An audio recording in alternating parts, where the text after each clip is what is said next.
ជំរាបសួរនិងសួស្តីបងប្អូនអរគ្នាថ្ងៃនេះខ្ញុំមានវីដេអូថ្មីមកចែកជូនបងប្អូនអរគ្នានេះទាក់ទងនឹងការងាររៀបចំការដ្ឋានដែលយើងនឹងក្រុងចូលនឹងការងារសកត់គ្រឹះនៅក្នុងការដ្ឋានថ្មីរបស់យើងនេះខ្ញុំសូមបង្ហាញជូនបងប្អូនពីច្រកចូលហើយការងារច្រកចូលនេះយើងបានធ្វើការងារបានន័យថាធ្វើជម្រាលដីធ្វើ slope ដីឲ្យបានស្អាតហើយឡានដឹកទំនិញបានន័យថាឡានដឹកសសរគ្រឹះដឹកគ្រឿងចាក់វាស្រួលក្នុងការចិញ្ចូលកុំឲ្យវាបានន័យថាចូលទៅបាននេះឡើងអត់រួចអញ្ចឹងធ្វើឲ្យវាត្រឡប់មកក្រោយវិញវាបង្កឲ្យមានគ្រោះថ្នាក់អញ្ចឹងនេះជាច្រកចូលរបស់យើងដែលយើងបានរៀបចំហើយតោះអញ្ចឹងបងប្អូនយើងទៅមើលការងារតឡើង robot បានន័យថាម៉ាស៊ីនសកត់គ្រឹះរបស់យើងតឡើងហើយបាន 100% អញ្ចឹងយើងទៅមើលថា robot វារូបរាងម៉េចហើយគេតឡើងបែបណាហើយមានអីខ្លះនៅកន្លែងហ្នឹងតោះអញ្ចឹងបងប្អូនយើងដើរទៅបដាមើលទេសភាពនៅក្នុងការដ្ឋានប្រាប់ដើរទៅ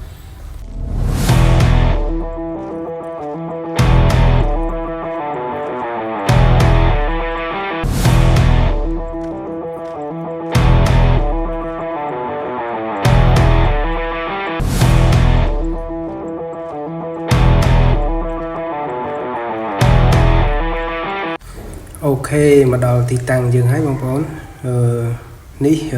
មិនឡានខ្ញុំណាឡានរបស់គេទេហើយនេះជា robot ដែលយើងហៅថាម៉ាស៊ីនសកត់គ្រឹះយើងហើយយើងមានបានដឹកតសគ្រឹះមកខ្លះហើយអញ្ចឹងមានតសគ្រឹះហើយយើងប្រើជាតសគ្រឹះដែលមានរូបរាងជ្រុងបានន័យថា square pie បាទហើយនេះជាញញូរបស់វាបានន័យថាជាដៃបញ្ជូនរបស់វាដៃបញ្ជូននេះយើងនឹងតឡើងនៅ robot ខាងលើអញ្ចឹងអានេះយើងលើកទៅលើបានន័យថាយើងមាន crane ខ្លួនឯង crane នៅជាប់ robot ហ្នឹងយើងស្ទូចវាទៅយើងគៀបហើយនេះជាញញូរបស់វាហើយទៅសគ្រឹះនេះ crane ដែលខ្ញុំប្រាប់បងប្អូននេះ crane នេះយើងយកមកស្ទូចញញូរបស់វានេះតោះចឹងបងប្អូនមកស្គាល់ពីផ្នែកនីមួយៗនៃ robot សកត់គ្រឹះរបស់យើងទាំងអស់គ្នានេះអាផ្នែកខាងលើខ្ពស់នេះអានេះគេហៅថា crane អាហ្នឹង crane សម្រាប់លើកស្ទូចដៃបញ្ជូនដែលខ្ញុំប្រាប់បងប្អូនមុនហ្នឹងបន្តិចហ្នឹងដៃបញ្ជូនគ្រឹះហ្នឹងយើងប្រើ crane ហ្នឹងស្ទូចហើយនេះជើងរបស់វាយើងហៅថា foot robot ជើងរបស់វាហើយ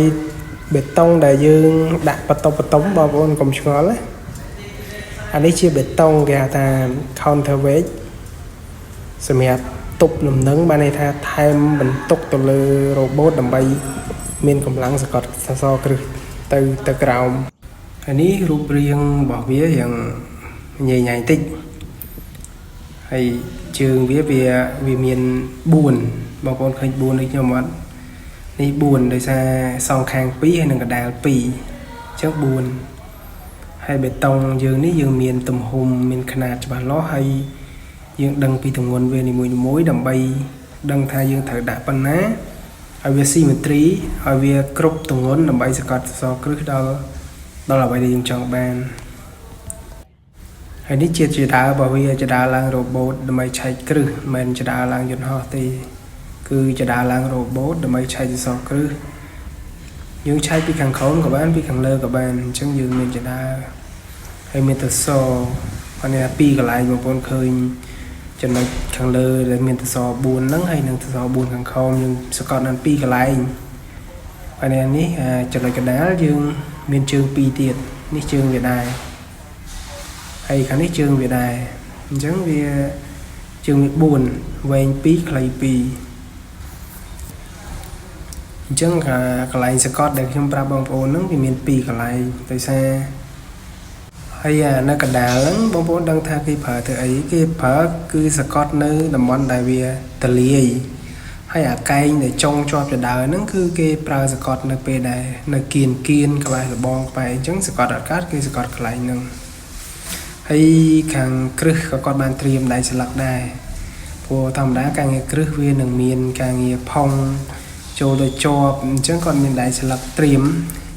thì tới có triềm ói kren có nơi cho robot hay đại sẽ lật cả miến và sân gì chóp dương stu đại sẽ lật nằm bây giờ tập trọp nơi chương bảo bìa làm bài về kịch thuật vì đầy phọc đầy sạch chọp chẳng này chẳng video này comment tập bản năng đã bong ổn còn trang chụp đi chụp nhiều video cày